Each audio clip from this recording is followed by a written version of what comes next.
The sheer grasp of language I've seen from some Europeans is wild. Back in the early days of Minecraft, I used to play on a server with an English kid and a German kid. The English kid would randomly speak Welsh, and the German could jump between German, French, and English all the time. And I was there like, guys, I can barely English. Can we dumb it down for the Yankee? It seems that European countries try to make life easier for their citizens. That's fecking crazy to us in America. In Spain and I think other European countries, there is a thing called a siesta. Shops and businesses shut down in the middle of the day, and people can relax and de-stress from work. In America, work culture is so toxic, people skip breakfast and only get 30 minutes at work to rush through a fast food meal. Crazy. Public transportation is another one. I noticed how drastically better it is in Europe. People in northern European countries ride bikes, trains, etc. to work, and it all flows smoothly, on time for the most part, and is much more calming to sit and read in what would be considered a luxury train car in America, versus sitting for 40 minutes to an hour in bumper-to-bumper car traffic with uglier views, mostly of concrete. It's just better in Europe because it's less car-centric, no traffic jams.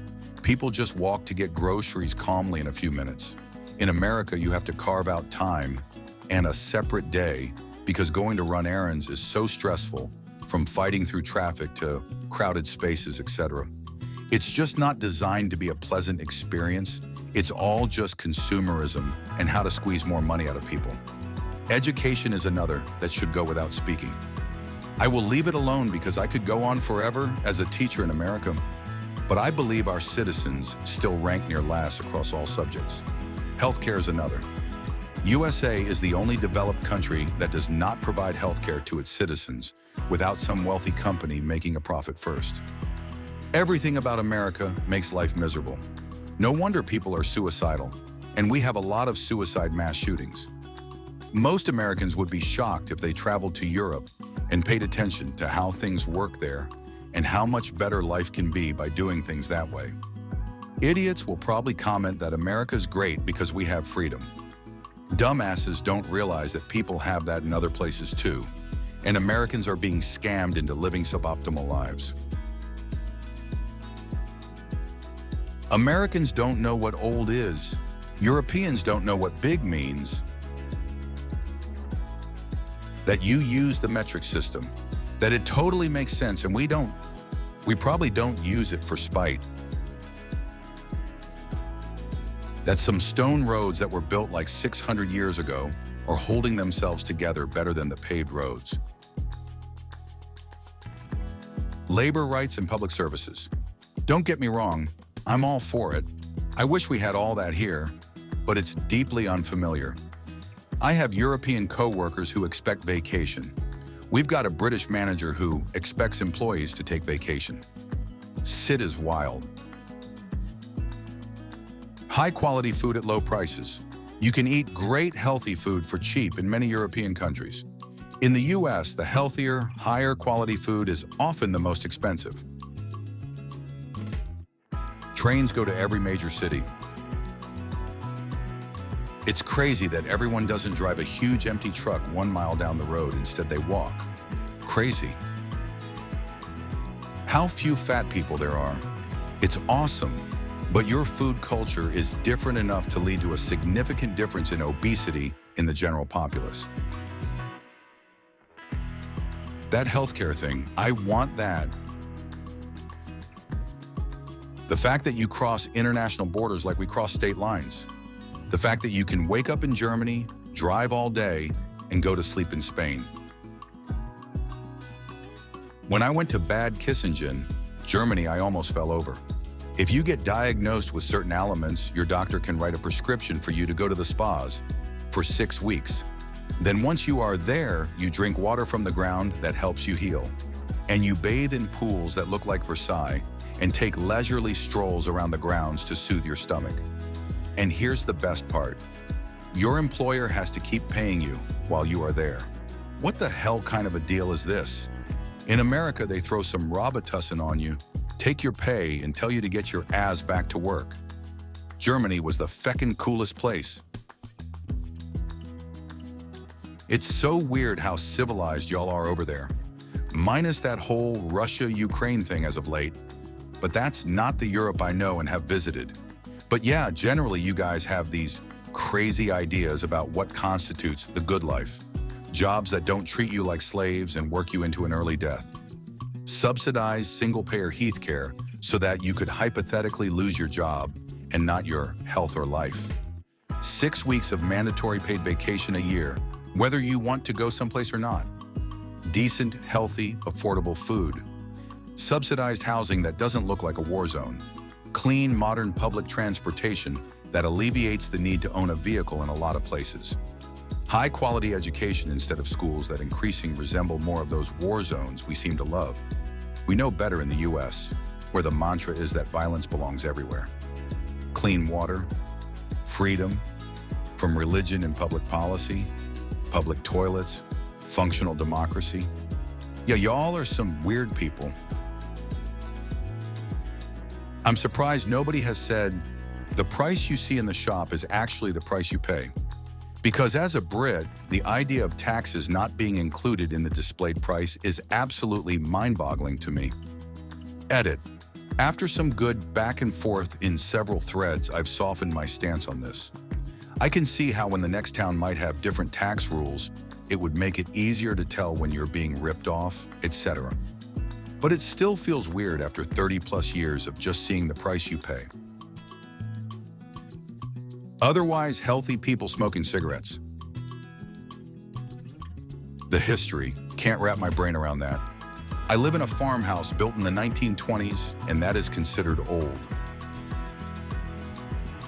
All those damn trains, public transit, and walkable cities. I like being stuck in my gas guzzler and nearly dying anytime I use a sidewalk.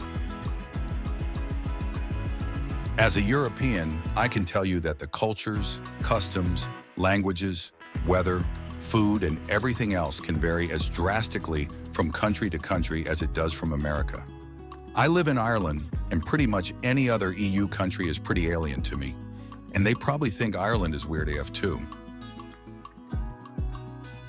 A lot of people use public transport, like the kids, teenagers, old people, etc. use the bus and train.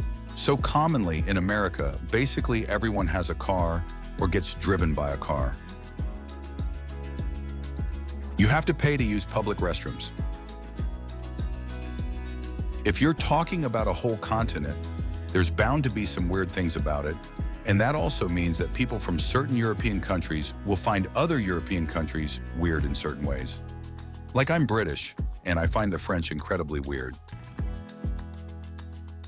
Well, you can walk into a movie theater in Amsterdam and buy a beer. And I don't mean just like in no paper cup, I'm talking about a glass of beer. And in Paris, you can buy a beer at McDonald's. And you know what they call a quarter pounder with cheese in Paris? They got the metric system. They wouldn't know what the feck a quarter pounder is. They call it a Royale with cheese. A Big Mac's a Big Mac, but they call it Le Big Mac. What do they call a Whopper? I don't know. I didn't go into Burger King. But you know what they put on French fries in Holland instead of ketchup? Mayonnaise. God damn, I seen them do it, man. They fecking drown them in that shit. Functioning public transit. I thought it would be horrible needing to wait and wait and wait only for a crowded and smelly bus or train to take me somewhere, only for it to arrive on time. Relatively sanitary, and in cities or towns of less than 8,000 people. In the US, a city will have well over 1 million people and lack any metro line. Period. Just a bus that's always late and comes one every hour and a half. Maybe things are different now, but everything is completely closed on Sundays if you're not in a major city. The oddest thing I found in Copenhagen was that when we tried to go get food around 9 p.m., nearly everywhere was closed. We were in a busy part of the city, but it took us so incredibly long to find a place open late. I don't live in a huge city, but I can throw a rock from my house and it will bounce off half a dozen places open until midnight or later. I'm not sure if it's wired, but it's fascinating how so many cultures and languages came to exist over such a comparatively small continent as Europe. No air conditioner. Our hotels had AC, but it was just room temp air. That heat wave must have been brutal. I hate sleeping when it's hot. This question has taught me that Americans don't know anything about any country in Europe and think it's all the same place without any nuance.